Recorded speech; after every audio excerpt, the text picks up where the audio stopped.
Bonjour à tous, chers téléspectateurs. Je suis le docteur Revati Ramaswamy de l'hôpital Apollo à Secunderabad. Parlons de cette opération très courante appelée hystérectomie ou ablation de l'utérus. Tout d'abord, j'aimerais partager l'hystérectomie devrait être le dernier recours dans l'esprit d'une femme. Elle doit avoir épuisé toutes les autres options pour ses problèmes de saignement, de fibromes ou de kystes ovariens avant d'envisager l'ablation de l'utérus. Et surtout, si vous êtes une jeune femme de moins de 40 ans, s'il vous plaît, ne considérez pas l'ablation de l'utérus comme une option. En réalité, cela ne devrait être envisagé qu'en tout dernier recours, lorsque plus aucune autre solution n'est possible. Pourquoi cela?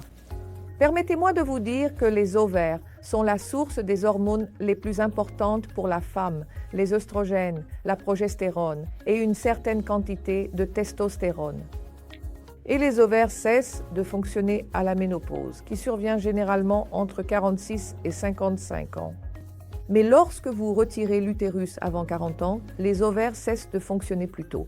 Pourquoi?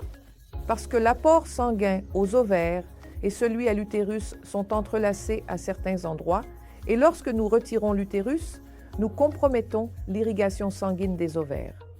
Ainsi, les ovaires peuvent défaillir prématurément ou développer des kystes. Donc, ma demande à tous les spectateurs est la suivante.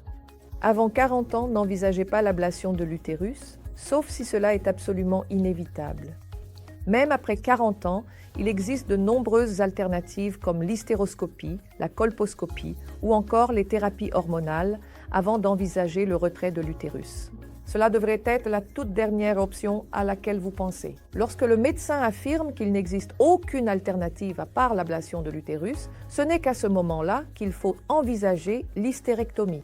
Merci mes amis.